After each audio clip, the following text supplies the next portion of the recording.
آج چوتھا روزہ ہے، فہم دین کورس شروع ہے، اور آج فہم دین کورس کا عنوان ہے وضو کے مسائل اور وضو کی اہمیت۔ نماز جنت کی چابی ہے اور وضو نماز کی چابی ہے۔ نماز جتنی اچھی ہوگی اتنے ہی جنت میں جانا آسان ہوگا، اور جتنا وضو اچھا ہوگا اتنی ہی نماز اچھی ہوگی۔ وضو ناقص ہوگا تو نماز بھی ناقص، وضو کامل ہوگا تو نماز بھی کامل۔ لہذا وضو اچھی طرح کیا جائے۔ احادیث میں تاکید آئی ہے، حضور نبی کریم صلی اللہ علیہ وسلم نے فرمایا قیامت کے دن میں اپنی امت کو پہچانوں گا وضو کے اعضاء ان کے چمکتے ہوئے ہوں گے۔ اس سے میں پہچان لوں گا کہ یہ میرا امتی ہے۔ وضو با وضو رہنا یہ مستقل عبادت ہے۔ وضو ایک قلعہ ہے۔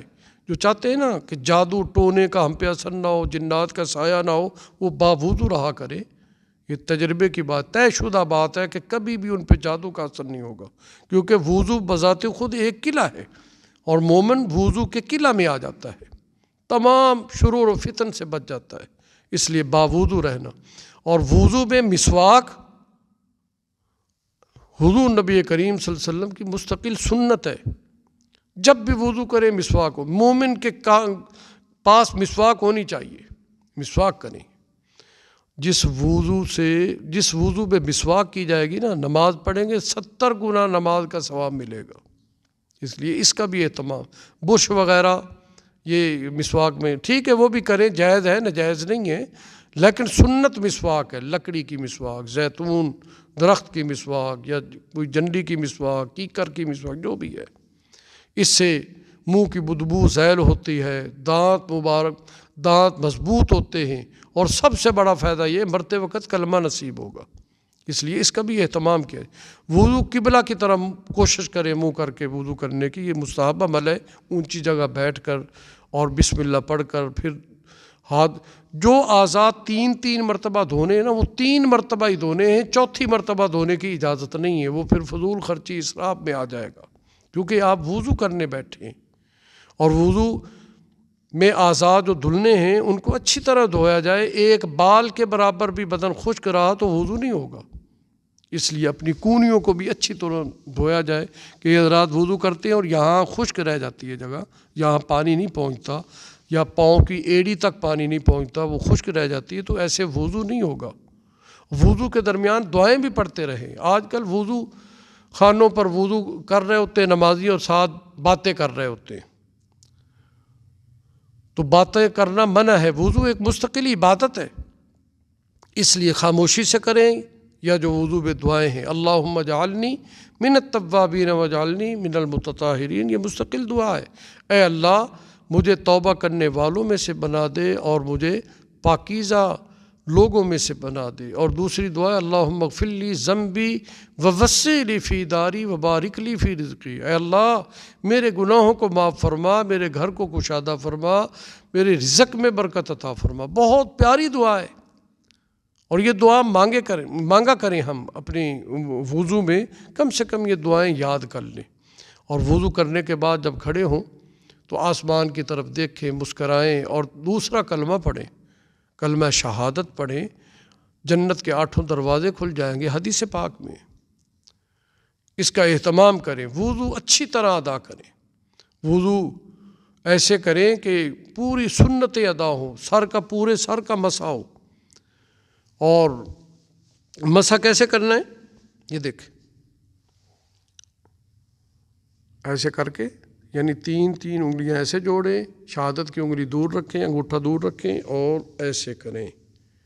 پھر یہ ہتھیلی کے ساتھ ایسے کر لیں، یہ شہادت کی انگلی سے ایسے کان کے اندر مسح، اور انگوٹھے سے ایسے مسح، اور پھر گردن پہ ایسے۔ پورے سر کا مسح سنت ہے، چوتھائی حصے سر کا مسح فرض ہے۔ ایسے ہی ہاتھوں کی انگلیوں کا خلال سنت ہے، پاؤں کی انگلیوں کے خلال، بائیں ہاتھ کی چھوٹی انگلی سے ہم نے خلال کرنا ہے، یعنی انگلیوں میں یہ انگلی ڈال کر خلال کرنا ہے۔ یہ وضو ہوا، وضو کامل ہوا تو انشاءاللہ نماز بھی کامل ہوگی۔ حضور نبی کریم صلی اللہ علیہ وسلم نماز پڑھا رہے تھے، اور کچھ آپ کو بھول ہو گئی، سلام کے بعد فرمایا لگتا ہے کسی نے وضو اچھی طرح نہیں کی، یعنی وضو کا اثر نماز پر پڑا، نماز پر اثر پڑتا ہے۔ وضو اچھا ہوگا نماز دھیان توجہ سے پڑھی جائے گی، وضو اگر ناقص ہوا نماز میں دھیان بٹتا رہے گا، خیالات منتشر ہوتے رہیں گے۔ اس لیے وضو اچھی طرح ادا کیا جائے۔ اور اگر پانی نہیں ہے، وضو کے لیے پانی نہیں ہے، 1 میل کے مسافت تک پانی نہیں ہے، یا آپ حالت سفر میں، یا آپ بیمار ہیں، پانی تو ہے مگر وہ نقصان دیتا ہے، آپ کے یہاں پر زخم ہے، وضو کریں گے تو یہ زخم زیادہ ہو جائیں گے، تو پھر اس کا متبادل اللہ رب العزت نے تیمم کو قرار دیا۔ تیمم مٹی پر، کوئی ڈھیلے پر، کوئی اینٹ پر، کوئی پتھر پر، ایسے تو پہلے نیت کرنی ہے تیمم کی، میں پاکی حاصل کرنے کی نیت، اور اس کے بعد ایسے ہاتھ رکھنے ہیں اینٹ پر یا پتھر پر، اپنے منہ پر پھیر لینے، ایک ہی مرتبہ پھیرنے، بار بار ایسے رگڑنا، یہ پاؤڈر نہیں ہے، ایک ہی مرتبہ، اور پھر دوسری مرتبہ ایسے کریں اور ایسے کونیوں پر ایسے پھیر لیں، یہ تیمم ہے۔ بس آپ حکمی طور پر پاک ہو گئے، پانی نہیں تھا یا آپ بیمار تھے، اگر یہاں پر کوئی زخم ہے، اوپر پٹی ہے، تو سارے بدن پر آپ پانی بہائیں، لیکن یہ جو پٹی کی جگہ ہے اس پہ صرف گیلا ہاتھ پھیر لے، مسح کر لے، تو یہ وضو ہو گیا۔ اسلام میں، شریعت میں، دین میں آسانیاں ہی آسانیاں، کوئی مشکل ہے ہی نہیں۔ تیمم کریں۔